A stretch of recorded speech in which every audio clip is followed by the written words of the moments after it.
Here to let you know why leaders take the stairs is Rory Vaden, author of a book on which this presentation is based and co-founder of Southwestern Consulting. This is his first NADA Convention Workshop speaking appearance. Please give him a warm welcome.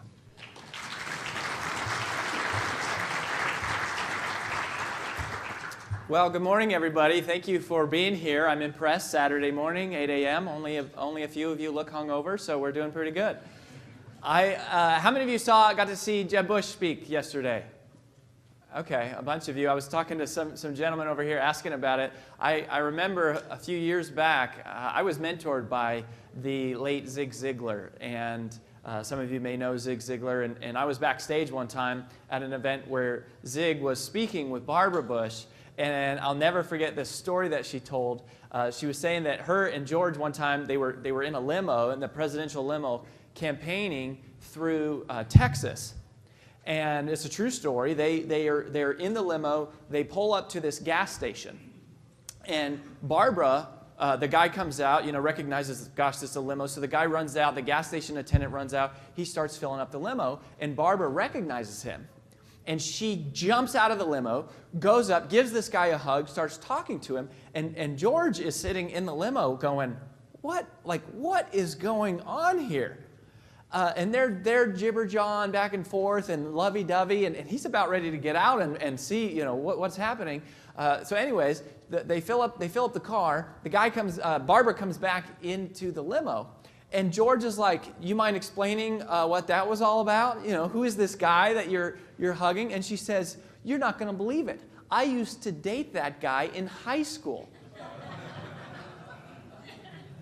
And at first, George was a little bit jealous, right? And he's like, "We're not sure what to think about that." And then they drive down the road about 5 minutes, and it dawns on him. And he goes, "Barbara, you are married to one of the most powerful men in the world. You are married to the President of the United States of America." And he says to her, he goes, "If you would have married that guy, you would have been married to a gas station attendant." And Barbara looks at him and she says, "Oh, don't be silly, George. If I would have married him, he'd be president."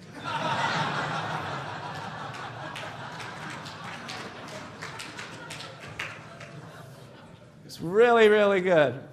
So anyways, it's good to be with you this morning. I just want to invite you all to laugh and joke with me. We're going to have a really great time.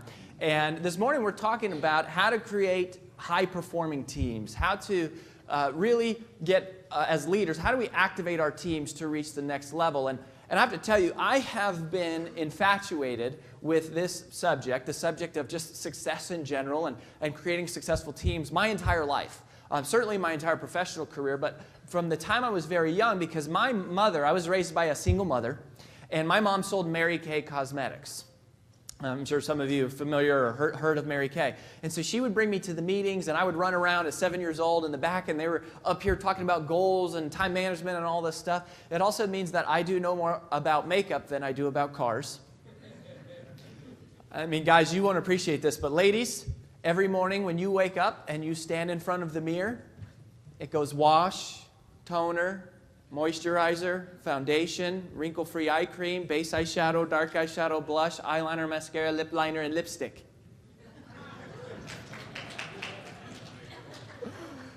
So you notice all the women are laughing and clapping. They're like, "Oh, he's kind of funny. We like him." All the guys up here at the front row are looking at me like, this dude was a high school cheerleader. But my mom used to have this phrase. She used to always tell me, she would say, "Rory, success in life always comes down to the choices that you make." And here's a choice I just want you to think about to yourself for a second. The last time that you were walking along, and let's say that you were in a mall or an airport or something, and you came up to a set of escalators and some stairs, did you take the stairs? Or let me ask it this way. Which one do you think most people choose, escalator or stairs? Most people choose the escalator, right? Now, isn't that interesting? Why is it that we take the escalator? I don't really know.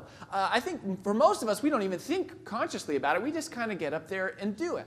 It's kind of this unconscious thing that happens. We kind of gravitate towards the path of least resistance. Now, if you were to ask somebody who just got off the escalator and you said, hey, why did you do that? They might come up with some rationalization, right, or some believable excuse. They might say, oh, I'm tired, or I'm sick, or I'm running late. As a matter of fact, this picture sums up very well what I'm talking about.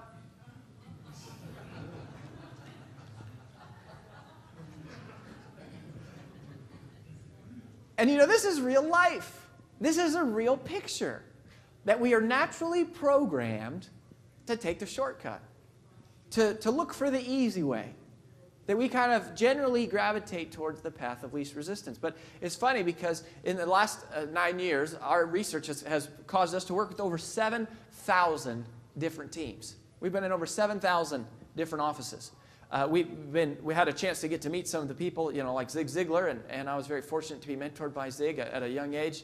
I'm still close with the family, and as we've looked at teams and we've looked at successful individuals, it's funny because it's surprising what is in common among successful people.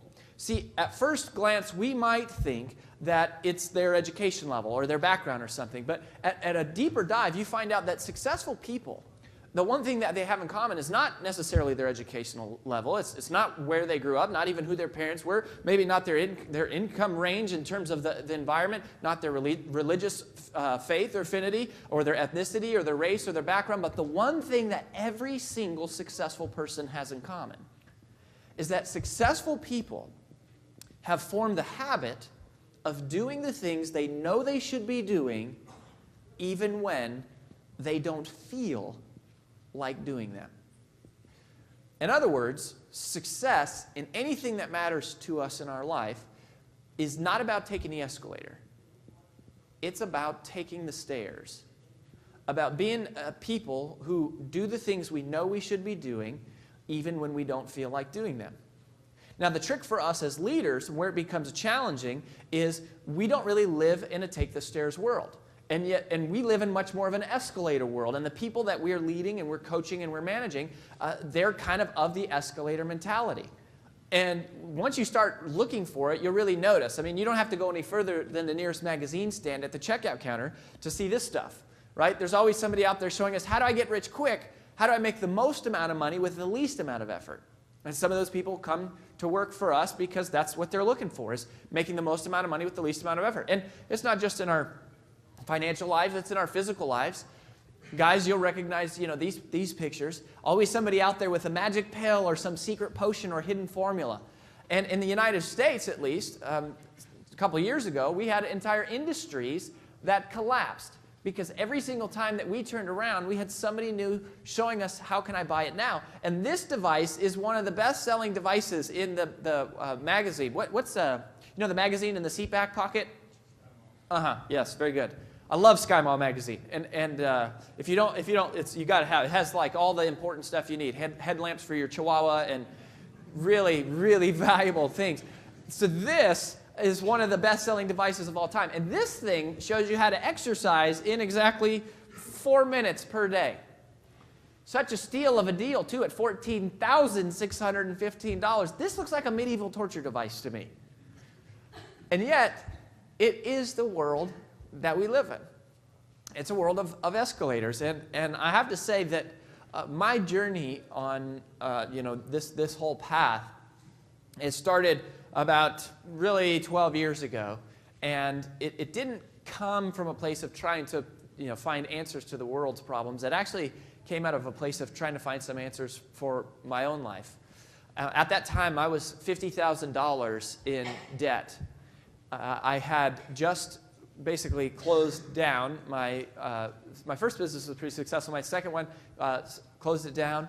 I was about 45 pounds heavier than I am right now. The woman that I thought I was going to marry, that fell apart. And I had to take an honest look at my life, and I realized that somehow, at some point, and I don't know exactly when it happened, but I developed this one negative habit that then pervaded into every area of my life. And what it was that I had stopped doing things that I knew I should be doing just because I didn't feel like doing them. Or I would put off things, not that my parents wanted me to do, or our investors or my boss or whatever, things that I knew I should be doing, and I would put them off.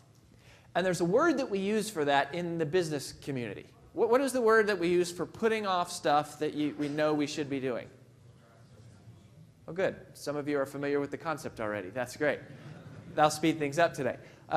Procrastination, that's what we call it. And so it occurred to me that procrastination is a pretty big issue, and it's not one that we hear about all that often. I mean, around New Year's and stuff, we kind of talk about it, and we hear about it, but we don't talk about it much in business. And so that's when we started studying procrastination. And one of the things that we did was we went out and we found a survey of 10,000 employees, and we were looking at the results for what the average employee self-admits to wasting out of a 40-hour work week. Okay, and before I tell you what the answer is, I'm just curious to hear some guesses from you all. And if you've already read the book, you don't get to play, or if then don't look in the handout. I don't know if the answer is, it might be printed already. But what do you think the average person self-admitted to wasting out of a 40-hour work week? Like, just yell out some numbers out of 40. 10 hours, okay. 8, 25 hours. Which dealership do you work at?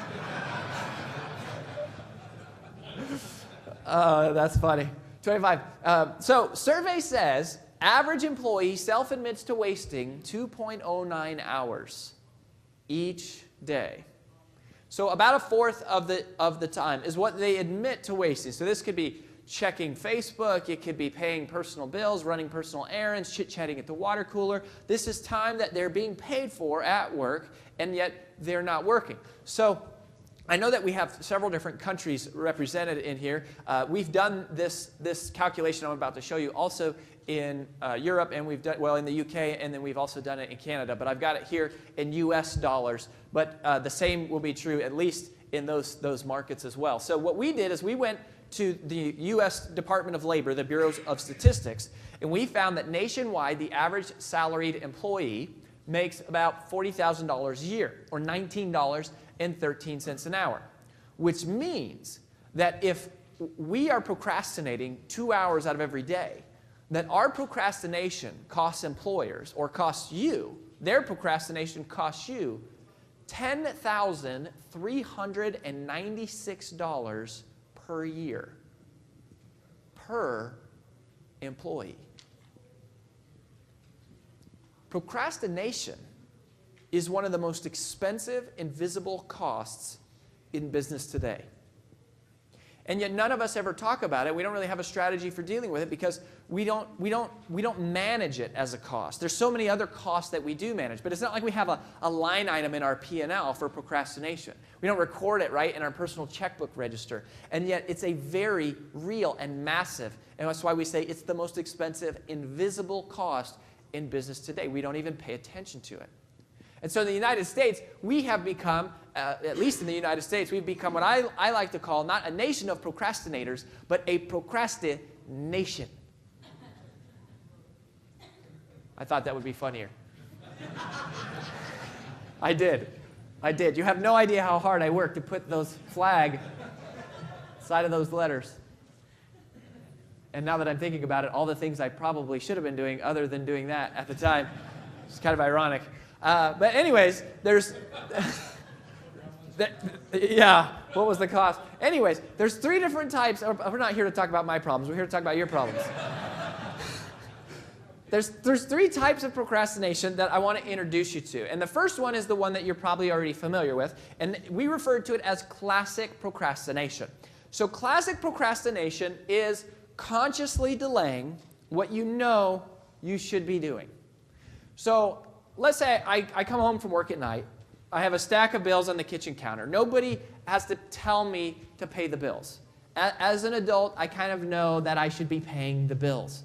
But, you know, I might be tired and I'm exhausted or whatever, so I'm just going to sit on the couch and I'm going to zone out and watch, you know, TV or whatever.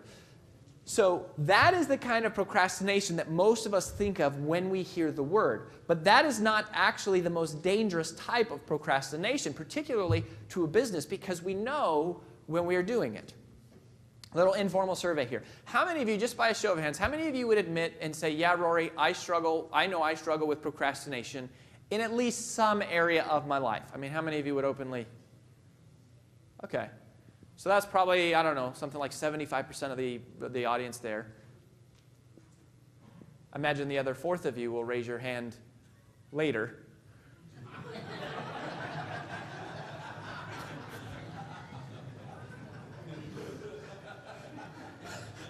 Some of you will get that joke later. It'll come to you. Just wait for it. So this is the one that we all think of. So it's obvious and apparent by now that I myself am a procrastinator and have struggled with procrastination. So this created quite the dilemma for me. And the second type of procrastination, I self-identified. I guess I can't say that I invented it. Other people probably do it. I know they do it. But I coined the phrase. And the dilemma for me was, hey, I'm supposed to be like the guy that studies procrastination. And so what happens was I couldn't label myself as some low-life procrastinator. So what I did was I invented a new phrase, which I really love because it sounds much more academic, much more sophisticated and intelligent. And not only that, it describes much better what I struggle with. And so rather than calling what I have classic procrastination, I invented this new phrase that I really love. I like to call it creative avoidance. And creative avoidance is different than classic procrastination because it is unconscious. It is unconsciously filling the day with menial work or trivial work. And here's what's wild about creative avoidance. You can have an employee, or it can be yourself, and you come into the office early in the morning. You move really fast during the day. You're doing a lot of stuff. You're getting a lot of things checked off your to-do list. You're answering a lot of emails, pushing a lot of paper, and a lot of meetings, on a lot of conference calls, right? Doing all of this stuff, and you might even be there long hours. But yet at the end of the day when you leave, if you look back on what you really accomplished that day that drives your business, you will realize that honestly, you were nothing more than busy, just being busy.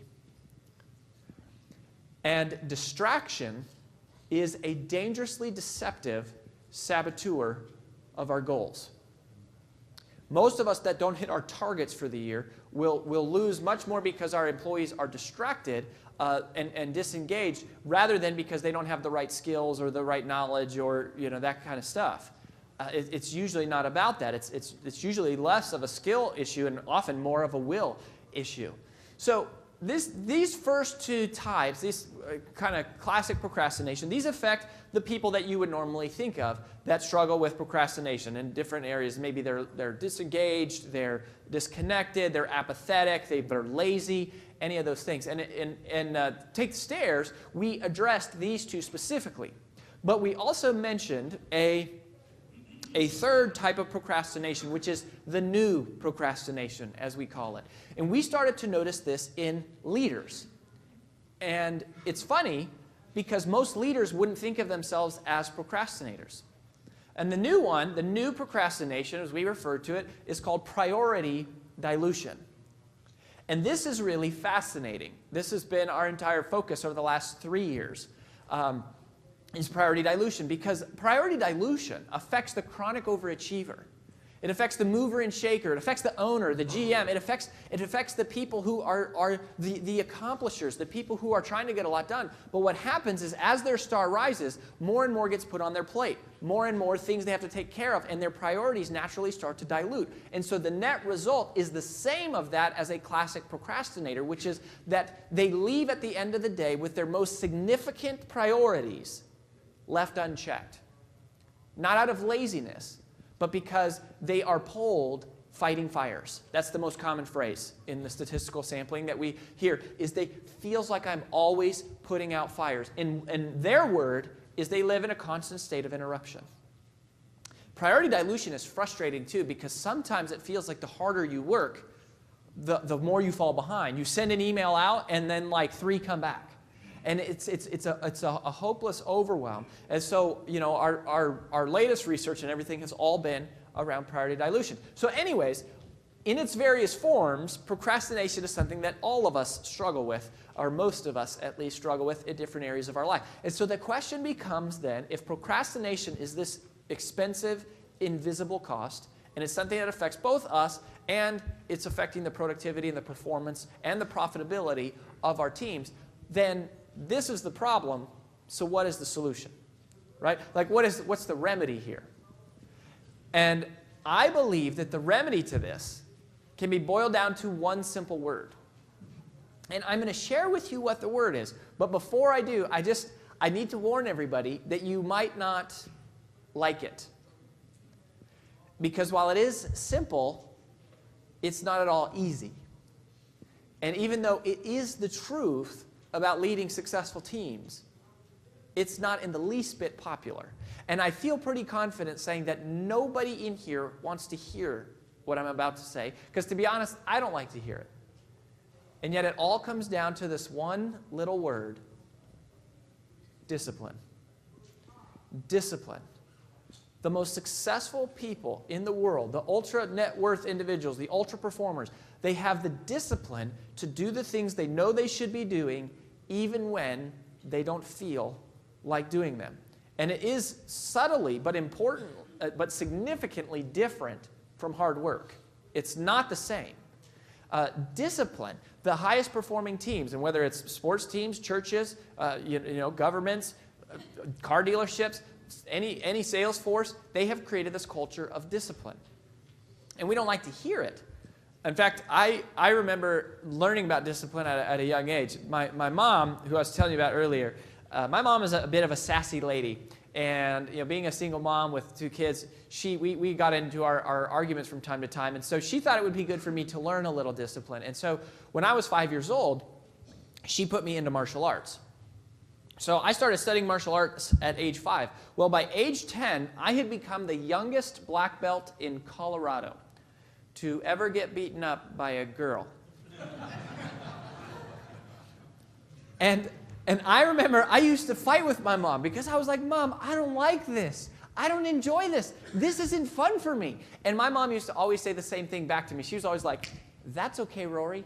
Enjoying it isn't a requirement of doing it. How many of you had a mom like that? How many of you are that mom? Enjoying it isn't a requirement of doing it. What a great lesson that we learn as kids.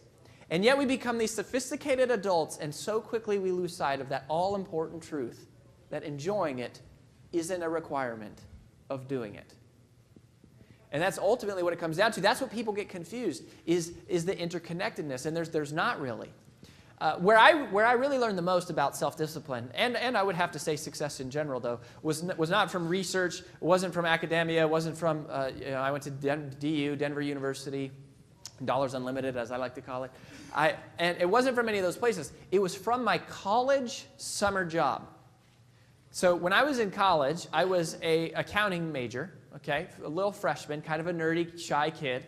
I got recruited to work in the craziest summer work program that you can imagine. It's working for a company called Southwestern Advantage. And Southwestern Advantage has been around for over 150 years, in 1855. And they're based in Nashville, which in 1855, that was the southwest part of the United States, and that's why they have that name. And they've done the same thing every year for that whole time. They work with about 3,000 college students every summer. I did this program for 5 summers, and here's how it worked. Is after finals week was over, they would send us to Nashville, Tennessee. We would go through a week-long sales school, is what they called it. And they would teach us everything that we needed to know about how to run our own business and everything about selling. Then, after sales school was over, they would send us to a state that we had never been before. We would knock on doors to find a place to live for the summer. Once we convinced somebody to let us rent out like their basement or their attic or something, then every morning we would wake up at 5:59 a.m., we would take ice cold showers, and then we would go out and knock on doors 14 hours a day, 6 days a week on straight commission, paying all of our own expenses, selling educational children's reference books door to door. So that's a long way of saying that, I grew up to become a door-to-door salesperson. But in my defense, I never wanted to be a door-to-door salesperson, okay? I was a perfectly normal child. I wanted to sell Mary Kay. So I got into the program because of the money. So the average student that does this makes about $8,500 their first summer. And that first summer, I made just over $17,000, which was almost as much as my mom had made in an entire year. And each of the next 4 summers that I went back, I made over $50,000 per summer. So I made over $250,000 in 5 summers in college and graduate school doing this, but both from selling and recruiting students to come with me. I was more of a recruiter, and so I'd bring students, and then we would sell together in the summer. And I wasn't the top student, though. The top student made over $100,000 in 1 summer. In fact, he's my business partner now, and his name's Dustin, and he made $100,000 in a summer. And I'm just curious, how many of you have teenagers at home right now? Okay. How many of you have actually been a teenager? Most of you. Okay, good. So here's the thing. You can appreciate what it takes to motivate a teenager, right? It's not the easiest thing in the world. Getting a teenager out of bed in the morning can be rather difficult, let alone, and think about what this company's done. For 150 years, they've taken perhaps the most least likely person to succeed in sales, a college student on their summer job, when most college students are drinking beer and hanging out by the pool, put them in one of the toughest sales environments imaginable, residential door-to-door, and train them to be incredibly successful year after year after year, being completely self-managed. How in the world do they do that? It's pretty simple. They created a culture of discipline. They figured out a way to do the same thing that the Marines do.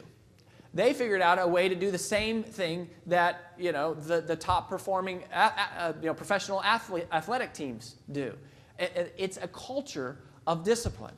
But people misunderstand self-discipline.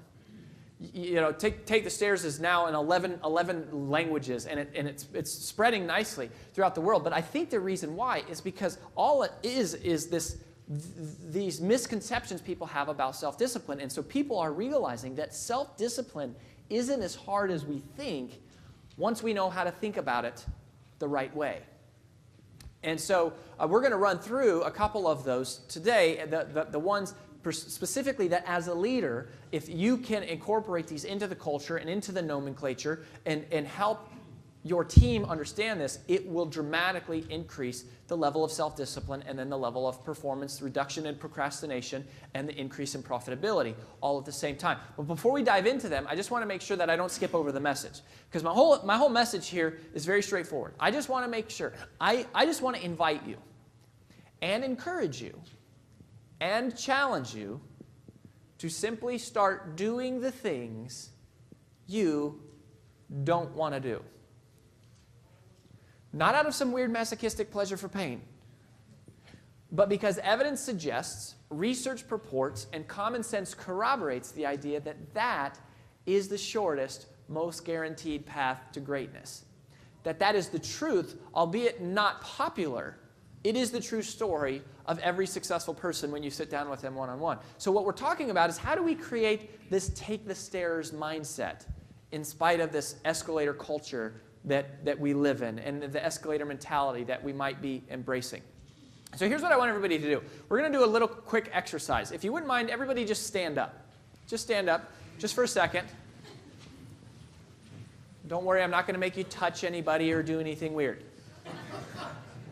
All I want you to do is everybody turn and face the person to your left. Everybody look at the person to your left. Okay, very good. Now turn back and face the person to your right. Everybody look at the person on your right. Okay, well done. Now here's the tricky part, and this is where the choice comes in. I want you to think very hard, and then I want you to turn back and face the better looking of the two.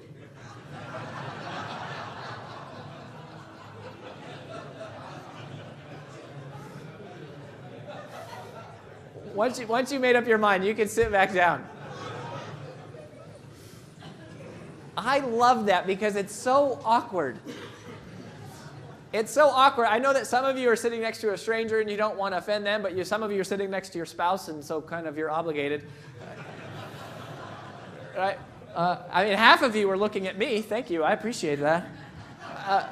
But here's the reason why I do that. It's kind of coming back again to what my mom said. Success comes down to the choices that you make. And choices very often are simple, right? Left and right is a simple choice. But that doesn't at all mean that they are easy, right? The context makes the choice difficult. And that is what, as leaders, we have to influence the thinking of our team members so that they know how to effectively navigate difficult choices. Because what the world's most disciplined people, it's not that they like discipline more than the rest of us. It's that they think differently about it. Their brain literally processes decisions based upon a different set of criteria from most people's brains. And that enables them to make a different set of calculations based on a different set of considerations that enables them to choose a choice that is different from everyone else, i.e. take the stairs. So the first principle is called the paradox principle of sacrifice. The paradox principle. In Colorado, where I grew up, we are world famous for the Rocky Mountains. And most people, when they think of Colorado, that's what they think of, is skiing and the Rocky Mountains. And it is true. To the western part of the state, we have the Great Rocky Mountains. What a lot of people don't realize is that Colorado as a state is actually divided almost exactly in half. And to the eastern part of the state are the Great Kansas Plains. Because of that unique topographical landscape, Colorado is one of the only places in the world that has both buffalo and cows. And there is a fantastic lesson for leaders to learn from studying the way that these two creatures respond to storms. When a storm comes, storms almost always brew from the west, and then what happens is they roll out towards the east. And what cows do is very natural. A cow can sense that a storm is coming from this direction, and so cows will try to run east away from the storm. The only problem with that is that if you know anything about cows, you know they're not real fast. So the storm actually catches up with them rather quickly. Well, without knowing any better, the cows continue to try to outrun the storm. But instead of outrunning the storm, they actually run with the storm, maximizing the amount of pain and time and frustration they experience from that storm. Isn't that stupid?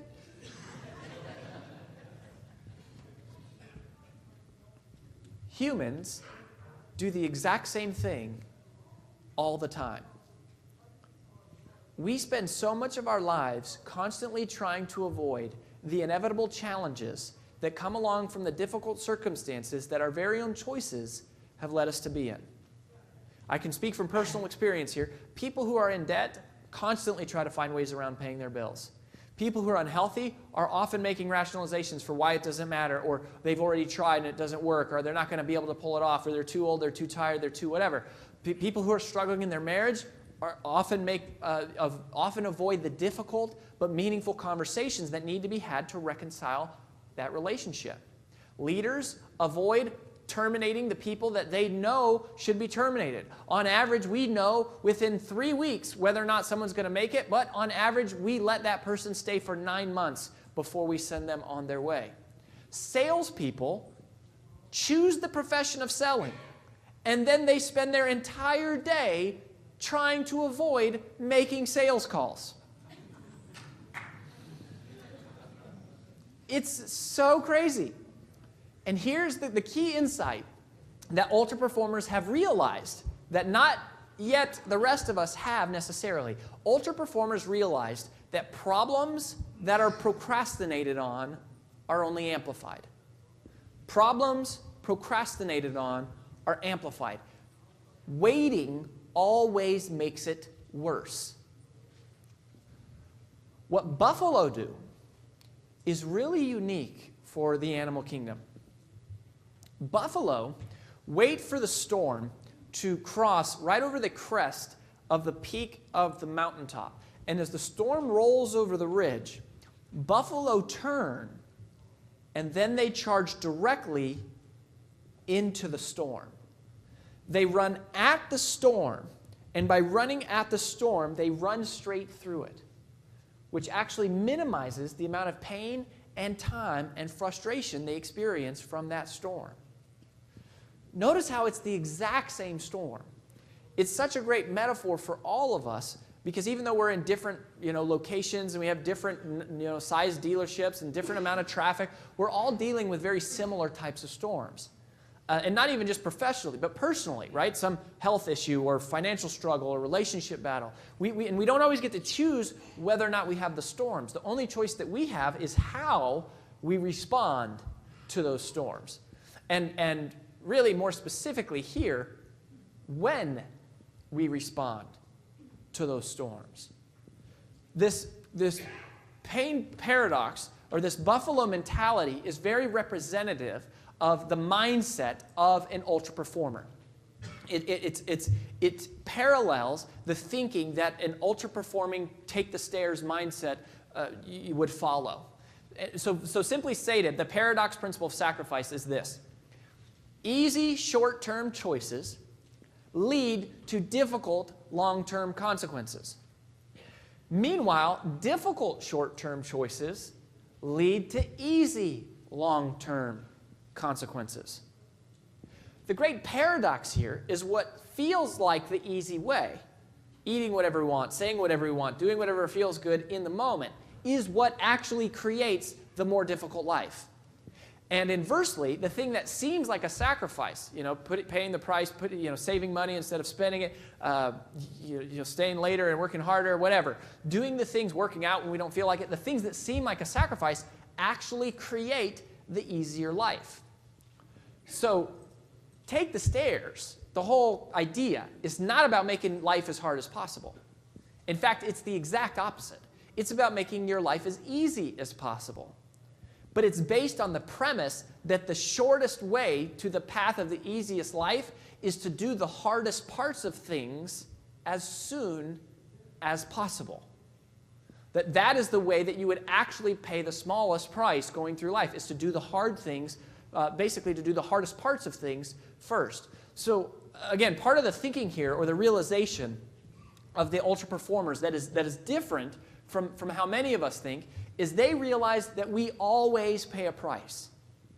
Right? Trying to go through life without paying a price is futile. We always pay a price. But the next level of thinking is this. They realize you either pay the price now, today, or you will pay it later with interest. Procrastination and indulgence are really nothing more than creditors that charge us interest. And in the escalator mentality and in the escalator world and with escalator employees, that is a complete radical shift in thinking that as the leader, it should, maybe you say, well, that should be the parent's job. Well, regardless of whether or not it's the parent's job, they came to work for you. And so our job is to influence their thinking. It's one of the most valuable things that we can do as a leader, is influence their thinking. I mentioned earlier that our team has worked with over 7,000 different teams, been in 7,000 different offices, dealerships all over the place. And out of 7,000, we have found one team that has completely eradicated procrastination from the workplace culture. And it is through such a radical system of accountability, I didn't think that you would believe me if I tried to explain it to you. So rather than telling you how they do things at their office, I actually brought a video for you so that you could watch this system in action. When we asked Reebok to send us Terry Tate, some people thought we were crazy. But I'm a firm believer in paradigm breaking, outside the box thinking. Hey, buddy. Break was over 15 minutes ago, Mitch! And since Terry's been with us, our productivity has gone up 46%. We're getting more from our employees than ever before. You know you need a cover sheet on your TPS reports, Richard! That ain't new, baby! Hey, Terry. Hey, Janice! But what's really impressed me is how Terry's become part of the Felcher family. Get high, baby! He fits right in here. That's a long-distance call, Doug! To be honest, I wish Reebok sent us 10 Terry Tates. You want to play games, Gene? Well, when it's game time, it's pain time, baby! Woo!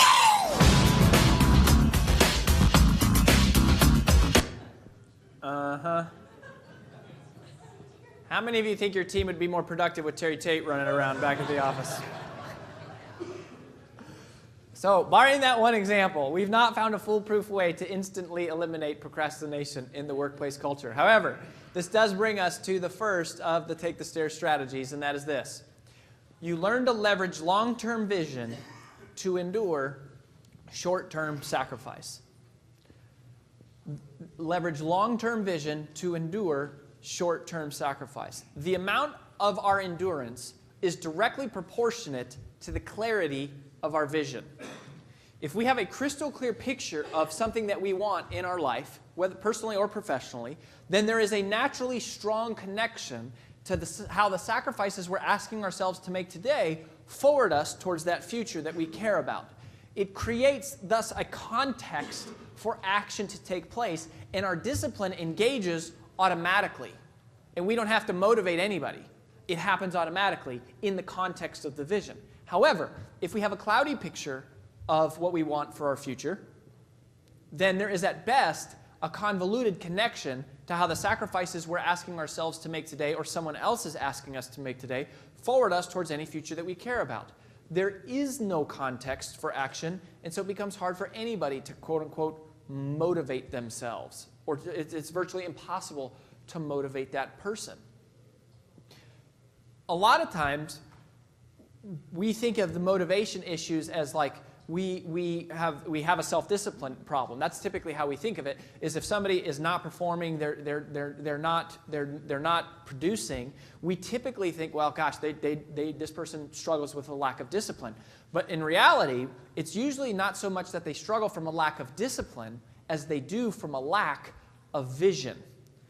They don't have a clear enough picture of what they want for their life or their future, or they don't see the connection to how the activities you're asking them to do forward them to a future that they care about, or they don't spend much time thinking about it. And that is the real magic of where the leader comes in. Most people are terrible at creating vision for their own life. They have a hard time thinking about what they want, thinking about the future. They think it's silly. They think it's unrealistic. And so the leader's job, number one job of a leader, is to provide the vision, both corporately but also individually.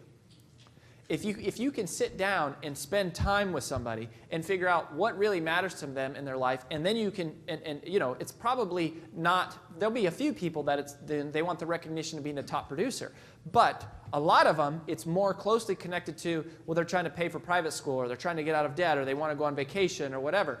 Well, if you can attach that vision to the activities you're asking them to do, and you can correlate that connection, you will instantly see a completely self-managed, autonomous increase in their motivation. And I'll give you a great example.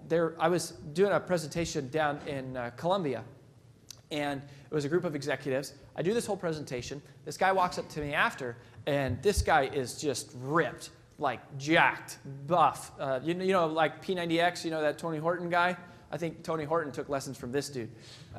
Because he was in great shape. And he comes up to me and says, you know, Rory, I know it doesn't look like it.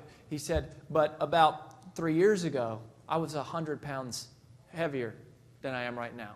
He said, in fact, I was 120 pounds overweight. And I said, wow, that's a pretty dramatic transformation. And so I was like, what happened? Like, you know, I want to know, like, what was it a program? Was it like a shake, like a diet? What happened? And he said, no, I'd done all that stuff. I struggled for years trying to lose weight. And then here's what happened. He said his buddy, one of his buddies, was married, had 3 kids.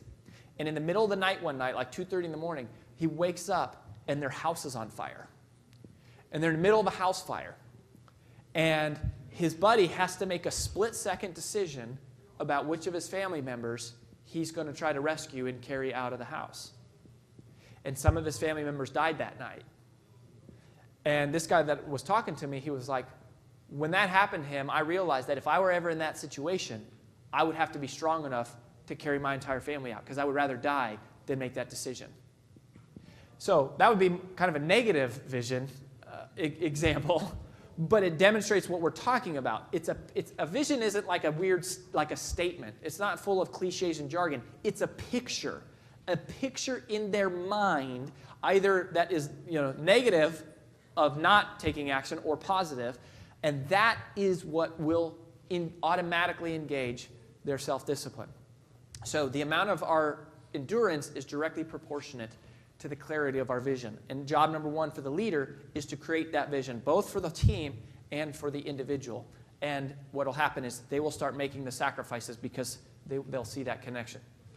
All right, second principle is called the buy-in principle of commitment. Buy-in principle of commitment. Two gentlemen were standing in a public restroom. There is a guy named Bob who is standing in front of this urinal.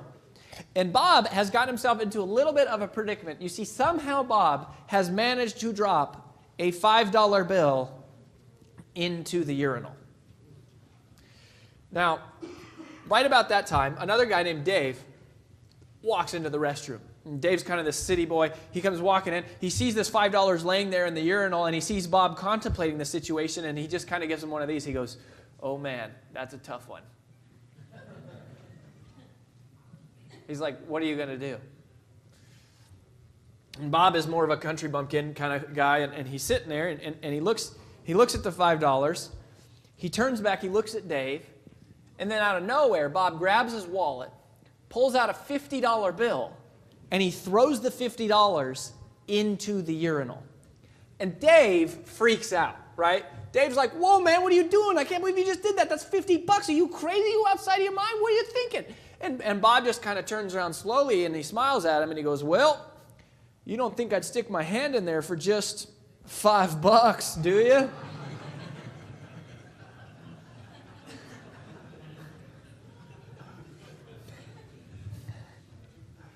Bob understood a very important principle as it relates to our self-discipline, specifically as it relates to our ability to follow through on commitments and to get other people to follow through on commitments. And we've come to call it the buy-in principle of commitment. Simply stated, it's this: the more we have invested into something, the less likely we are to let it fail. The more we have invested into something, the less likely we are to let it fail. Which, by the way, this explains, some of you that have family dynamics in your dealerships, in your history, this explains why sometimes it's very hard for grandpa to pass control of the business down to the son or the daughter or the grandkids or whatever, because he has his whole life invested in that business. His whole identity is literally wrapped up inside of the business. And so it's real easy to understand this intellectually, but it's very hard to live by this pragmatically. Because to live by this, what we would say is, well, the moment it becomes difficult to keep a commitment, we should increase our investment. If we're convinced it's the right thing to do, that we need to do, we should increase the amount of time or money or prayer or energy that we're spending on whatever the thing is at hand. But that's exactly the opposite of what most of us do in the escalator world. In the escalator world, most of us keep our commitments conditionally. We keep our commitments as long as it is convenient to do so. But the moment that it becomes inconvenient to keep our commitment, typically we start to question that commitment and challenge ourselves that maybe this shouldn't be so difficult. And so we convince ourselves to go look for a different set of circumstances, thinking that somehow a different set of circumstances will make it easier. It's classic in the car business because you see the same sales guy go from dealership to dealership to dealership to dealership, thinking that it's the product or it's the traffic or it's the owner, it's the management, it's whatever. And they go and they have the exact same results at every single place that they go to, because that's not really what it's about. It's really about the individual's commitment. Visually, it looks like this. This is called the commitment continuum. So it is our attempt to create a visual depiction that codifies the thought process that an ultra performer goes through in evaluating their decision about following through on a commitment. And one of the things that we learned from the ultra performers is that there's two types of energy that are expended in our decision making. The first one is the one that we all think of and make most of our decisions by, which is the physical energy required to execute a decision. Let me give you a practical example. So let's just say that at some point in your life, hypothetically, you made a resolution to lose a little weight at some point, okay? And my mom always tells me, she says, "Roy, don't you look at anybody when you're saying that. They'll think you're looking at them." So I always look up when I say that. I'm not looking at anybody, okay? Just saying. So we make the resolution, right, to lose a little weight. Well, when the time comes to go to the gym, let's say that today is the day, tonight is the night, now is the time. The thought process in our head for most of us sounds something like this. See if this sounds familiar. We sit there and we say to ourselves, we say, do I feel like working out right now? And friends, what is usually the answer to that question? No, I do not feel like working out right now, or ever, as a matter of fact. And for most of us, that's the end of the conversation. The decision is made and it's done. Well, what we learned from the ultra performers is that there is another type of energy that is being expended in that decision-making process, which is called emotional energy. There is emotional energy expended in simply making decisions. In fact, very often, the emotional energy of making a decision is much greater than the physical energy required to execute the decision. Think about it like this. It's not getting ourselves onto the treadmill once we're at the gym. That's the hard part. It's when we're sitting on the couch deciding whether or not we should even go, right? So one of the things we see all the time with salespeople, okay, so is call reluctance, right? Their fear is not, it's not hard to talk to somebody once they have them on the phone. It's when they're looking at the phone. And there's this process of like, well, you know, this is stupid. Why would I call my past clients? They're not going to answer. Last time they were mean to me. You know, I'm never going to get anybody. Like this is, and it's this huge story that's going in their head. It's our creativity working in the opposite direction. So that's what is happening. That's what we're battling. So what most of us, anytime that we are faced with a difficult decision about whether or not we follow through on something, we have to realize the emotional energy has already been expended. By the time it occurs to us that this is a difficult decision, the emotional energy has already been expended, and that is clouding it, making it look and feel much harder than it actually is. So in this moment is where we believe the 1 degree of separation happens between ultra performers and everybody else. And believe it or not, it comes down in this one moment to the individual's attitude, to their attitude. Now, I know when I say attitude, we get dangerously close to drifting off into like motivational speaker la-la land. And I will say, I've always been really skeptical of, I'm just kind of naturally skeptical. And to me, attitude always just seemed cheesy and like fluffy and not really substantive. And I always thought that. I never really understood it until I met this Jamaican cab driver. So a couple years ago, my wife and I are flying into Jamaica. And it is, you know, we're on vacation, and I badly needed a vacation. And so in my mind, I needed this vacation. I was so tired. And you know how the vacation always starts in your head before you actually get to the location. So I'm just thinking, oh, this is going to be great. We're going to relax. We're going to soak up the sun all day, just lay on the beach and drink a bunch of waters. You know, and so this is what I'm thinking. When we get off the plane in Jamaica, it is a complete torrential downpour. I am talking serious rain. And I was the one with the negative attitude. I was upset about this situation because I was looking forward to this much-needed vacation. And look, I guess I should answer the objection in advance. I know I'm supposed to be like Mr. Motivational Speaker Man or whatever, but rain on your vacation, that sucks, and I was pissed, okay? Don't judge me. I was not happy about this situation. So I get into this cab. We're in the cab, and our cab driver is this big, tall, dark Jamaican man. And I'm being sort of flippant or whatever, and so I'm yelling at the cabbie. I'm like, gee, cabbie, what is the deal with all this rain, man? This is Jamaica. This is the land of sunshine. This is our vacation. Is it going to rain all week? What's with all the rain? And this guy looks back at me, and he smiles, and he goes, in Jamaica, man, we don't have rain. We only have liquid sunshine, man.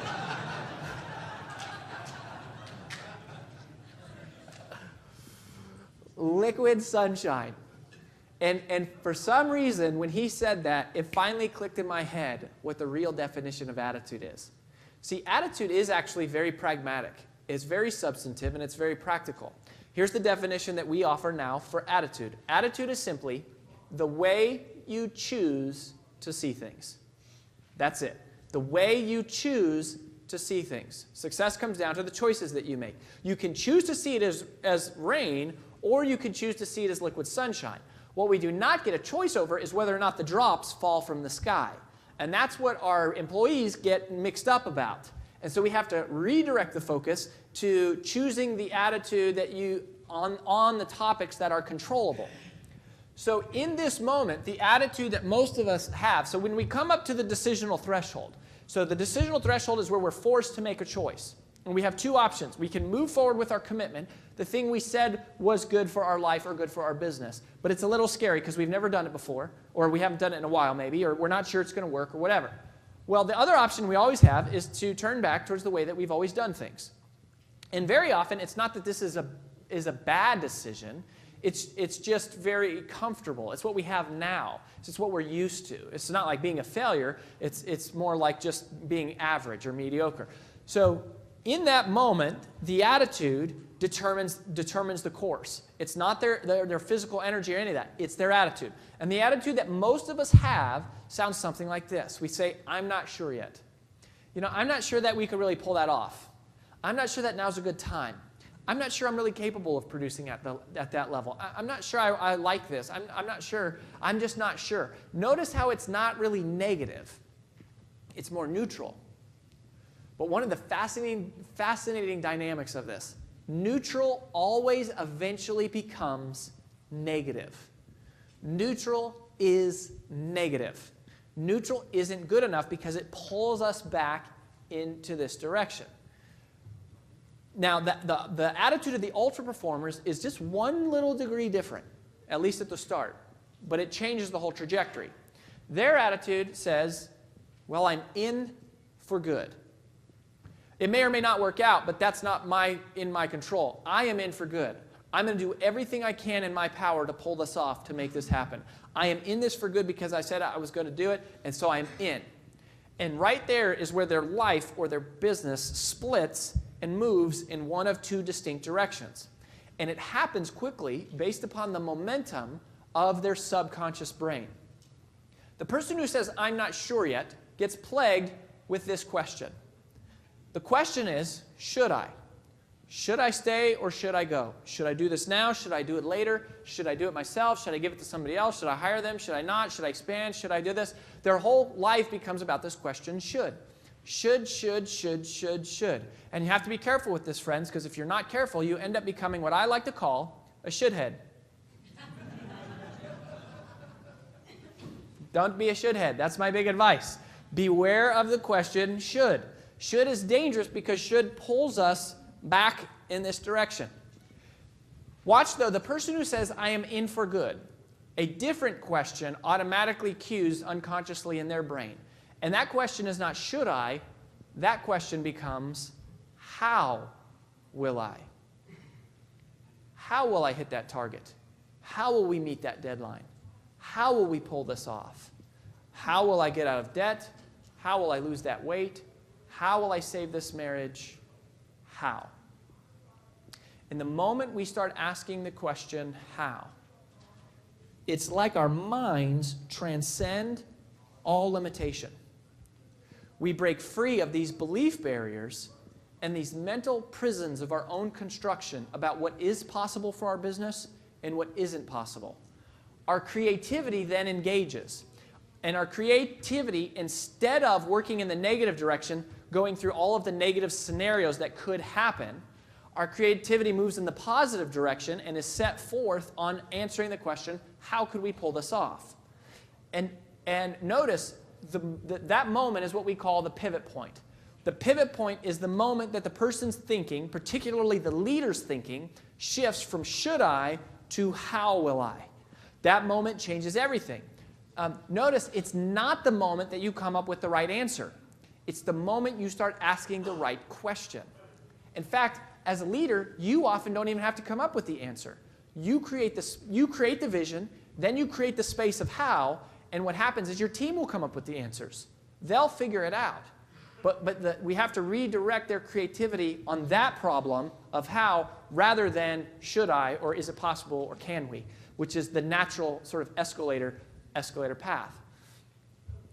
Many of us drastically underestimate the power of this subconscious momentum that is happening in our business, in our lives, in the people that we are leading, because it's so huge. And actually, we're going to do another exercise just to demonstrate the power of momentum of your subconscious mind, all right, just to help you understand this point. So I'll let you stay seated for this one. All I need you to do, it's really easy, follow along and just everybody sort of repeat after me, all right? Everybody say coast. Say silk. Say coast. Say silk. Spell coast. Spell silk. Say coast. Say silk. What do you put in a toaster?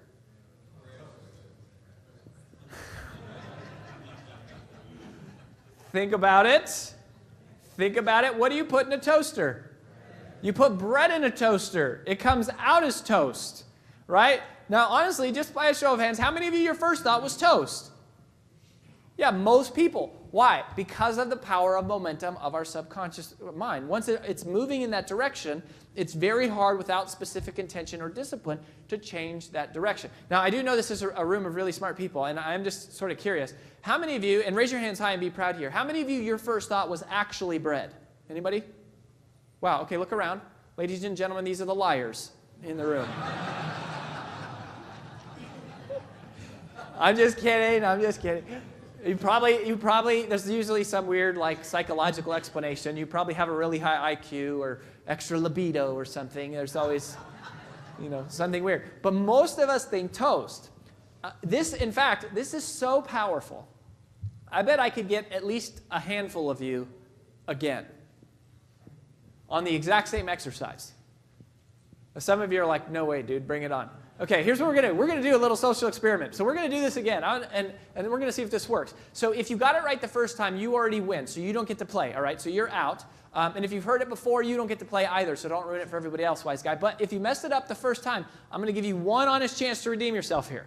But we have to do it louder and faster in order for it to work, because it's the same thing, all right? So here we go. Everybody say coast. Say silk. Say coast. Say silk. Spell coast. Spell silk. Say coast. Say silk. Say coast. Say silk. What do cows drink?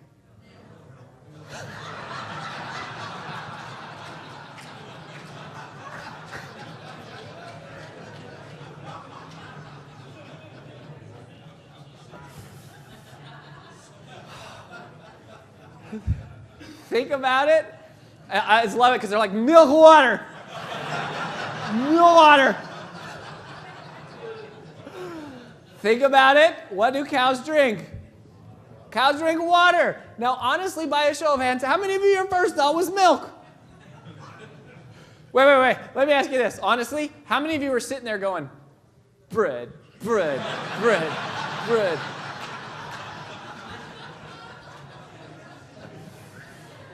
Ah, yes.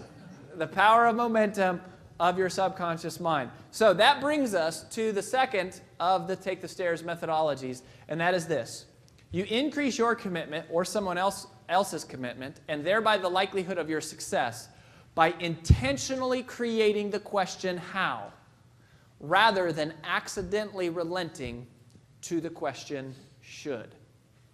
You intentionally create the question how so that you don't accidentally relent to the question should. I guess I can't speak for everybody else, but I know for certain with me, what I have noticed is that if I am not consciously choosing a good attitude, I seem to almost always unconsciously be choosing a negative one, or at least a neutral one. And neutral isn't good enough because neutral becomes negative. And not choosing an attitude is a choice in and of itself. And it's different, but most of us, the escalator mentality is we're just kind of wandering through life, and then our attitude ends up becoming the victim of the attitude of whatever the environment is, the people around us. And the Take the Stairs ultra performers are instead choosing their own attitude. So I want to leave you with one last little thing. So we're coming to an end. I'm going to stick around for questions. If you have questions, we're kind of running short on time, and I want to make sure to get you out of here and on the way. And obviously, my Twitter handle will be up on the last screen, and you might want to check that out right after you leave here. But I will also be in the hallway answering questions, or you can tweet questions at me or whatever if you're a twit, one of those people that uses it. But I would encourage you to check that out. The thing I want to leave you with, though, is the number one question that I always get at the very end. And so people come up to me, and this question cracks me up. It makes me laugh because I think it's this exact same question that I would have if I were sitting in your seats hearing this whole thing for the first time. And the question always makes me smile because here's what happens. Somebody comes up to me and they go, okay, Rory, so let's say I start doing all this stuff. Like, let's say I start, overcoming procrastination and creative avoidance, and I'm leveraging long-term vision, and I'm making the sacrifices, and I'm paying the price now, and I'm being committed, and I'm asking the question how, and I'm taking the stairs, and I'm doing the things I don't want to do, and I'm being disciplined. How long do I have to do all that for? And again, I'm going to share with you the answer. I'm going to share with you the truth, which is it's not the answer probably that you want to hear, but it's the one that we all need to hear. And the truth is, we never get to stop being disciplined. We never do. There's no invisible finish line to this. Now, it doesn't mean that your life is going to be one great big giant trip to the gym or that you're only going to eat foliage. Like, once you create a certain level of performance, it becomes a lot easier to maintain that level of performance, and then you can imbalance your focus in a different direction and work on a different area of your business or your life. But the reason that we never get to stop being disciplined is because of something that we refer to as the rent axiom. And the rent axiom says this, that success is never owned. Success is only rented. And the rent is due every day. Success is never owned. Success is rented. And the rent is due every day. And you can take out that word success and put in for it whatever matters most to you in your life. Financial security is never owned. It's rented, and the rent is due every day. Being in great physical health is never owned. It's rented, and the rent is due every day. A happy marriage is never owned. It's rented, and the rent is due every day. The rent is higher for some of you than others on that last one, depending on who you married. I remember when I got married about 5 years ago, this guy, one of my buddies, Henry, comes up to me, and he goes, Rory, he goes, let me just give you a little piece of marriage advice here. And this guy was an expert on marriage. He'd been married like 5 or 6 times. And he comes up to me, and he goes, you need to understand that every marriage follows the exact same process. It starts with the engagement ring, then the wedding ring, then the suffering. Funny, not true. Funny, but not true. But this is true, however, that success is never owned, it's rented, and the rent is due every day. And I promise, sometimes it seems like bad news, but if you embrace it as truth, everything will begin to change. And you start to realize that a great business and a great life happens not from the huge, grandiose decisions that everybody's paying attention to, but from the small, seemingly insignificant, nearly invisible choices that we make each and every day. So, my friends, the next time that you are in front of a set of escalators and some stairs, take the stairs. Thanks for being with me. Have an awesome rest of the time.